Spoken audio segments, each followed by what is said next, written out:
there's one key factor here, and I think we all agree on this, but you guys can correct me if I'm wrong.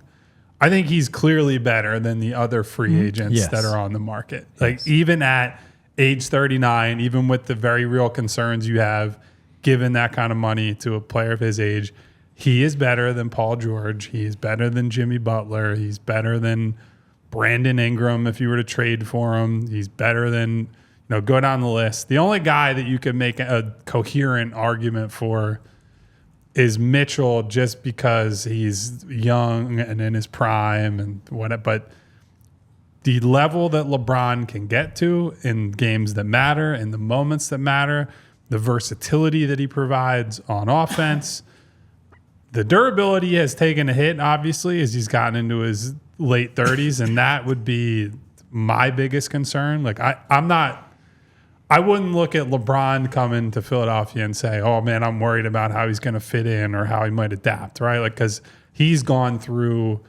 different phases of his career in terms of how he plays and his style of play. He's been basically a point guard. He's been the off-ball guy. He's been a dangerous cutter. He's been a pull-up three-point shooter. He's been a post-up player, a mid-post guy, and that came after, famously, he had no post game, and that was exposed in that finals against Dallas. He does basically everything and anything you could possibly do.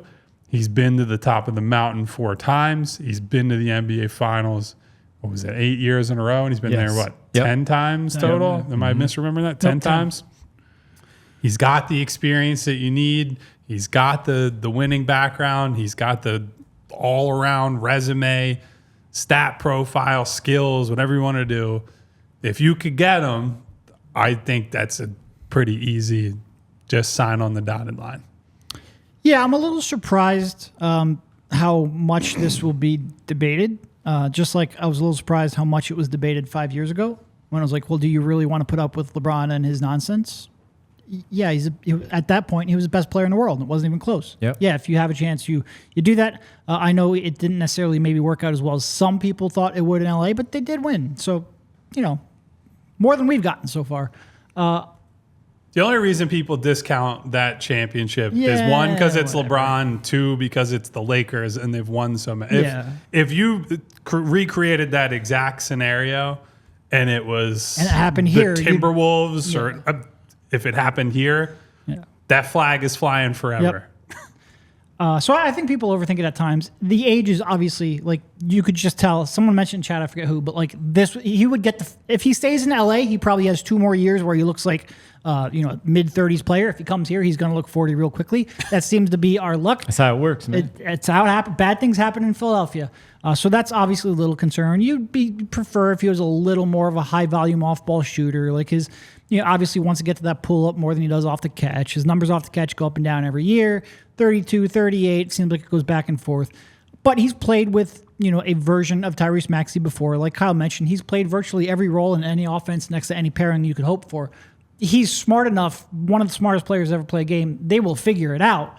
To me, he's at. We spoke about this before the show. He's at the top of the list, even at 39. It's wild. And even oftentimes we'll talk about these players and I'll throw, well, they haven't played with someone like Joel Embiid. He has. While Anthony Davis is not Joel Embiid, we know that he's played with an all-NBA level center, a guy that you have to pay attention to on a low block. And he has shown, of course, that he can play with, as you said, any version of a combination that you ask for, so much so where he's been just criticized a lot of times because he does defer and allow other guys to go ahead and go to work in the way that he does it, passing the ball too many times and things of that nature. But even at this age, as Kyle and Derek have already laid out, he's still that good where it would make that much of a difference in a situation like this here in Philadelphia with them. He's not coming in here. He knows it's going to be Joel Embiid's team. Now, the question of between he and Tyrese Maxey, he's done enough, he's been around enough, and he can still do enough where he and Tyrese Maxey can coexist, where both will still be those all-NBA level players, all-stars, and pick up a ton of wins. And even with the lack of shooting from the outside, he does shoot the basketball. He does it now. And that back-to-the-basket game is there. He can still put And by the way, he's coming off his best three-point shooting season ever. Right. And he can still year. dip his shoulder and drive to the basket and finish in transition. and start to break that way, if not finishing in one of the other lanes as he's running with the other guys. So I think this will be a no-brainer if this is not a situation like we saw a few years back that Derek alluded to, where as the real threat thing came from the quote that Kyle read, is this a real threat? Is this more of a threat than it was a few years ago where the meeting was had, but he wasn't in the meeting? Yeah. And that's that. So they got a meeting with LeBron. Right. Yeah. And look, even at that time, I thought it meant something because he is who he is.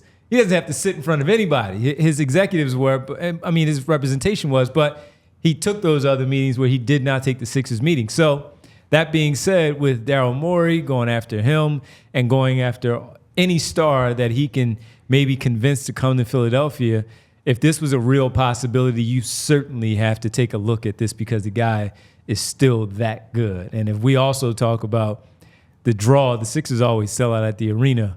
But if you bring him to town, that is certainly going to be something, again, that maybe gives a little more hope to Sixer fans, where this offseason we've already heard so many people say, you know what, I don't even care anymore. It's bringing me down. Yes, he's old, and we've already had people say no, no, no.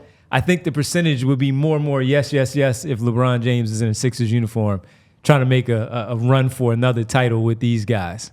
I mean, we're talking about a guy who just made his 20th consecutive All-NBA team. Insane. 20 in a row. Yeah. Now, he was on the third team rather than previously. He was pretty much a lock first-team guy, maybe second in a weird year. But guy averaging 26 a game, 8 assists a game, 7 rebounds a game, over a steal per game, playing 35 minutes a night at age 38 into 39. Like, there's not somebody that you could invent that would be better for this team for the intangible stuff, for the on-court production. Now, I think our lives would be a little more complicated covering a LeBron team because of the circus that comes with him, especially if he's coming here. I would presume that's like, this is the last ride, right? Like that maybe it's maybe Bronny ends up here, and maybe it's just like, hey, look, I'm riding off into the sunset. Whatever happens here happens.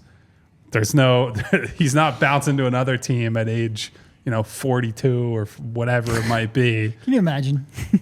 I actually could, given, we saw Tom Brady and how the end of his career played out and how much LeBron clearly loves the game. But like, look, we're talking about the health side of it. If you're going to bet on someone this deep into their career, this old, it's the guy that allegedly spends, 7 figures on his body, like the maintenance, the off-court stuff, the example that he would set for whatever young guys they have left over, but also Joel and Tyrese. Like, we already hear about Tyrese's work ethic. We've seen Joel go from guy who just picked up a basketball to one of the best players on earth, having a LeBron-type guy around every day, still pushing himself at 39. That just gives you that, little bit of extra motivation if you're one of those guys that's striving to be at the top of the sport. And look, he just would make the team better. I think it's just, it's undeniable. And I get, there will be skeptics. We already have some chiming in saying, well, it's LeBron, right? Some people are in good faith criticizing him. Others are just invested in the him versus Kobe, him versus Michael, but we don't have to give any time to them. Do I think he's leaving LA? No. Yeah. To be clear, when I said I was agreeing with you. Yes. No. Yeah. Do I think he's leaving LA? No. Should he be at the top of the list if he's willing to come? Absolutely. We all silly like the mayor.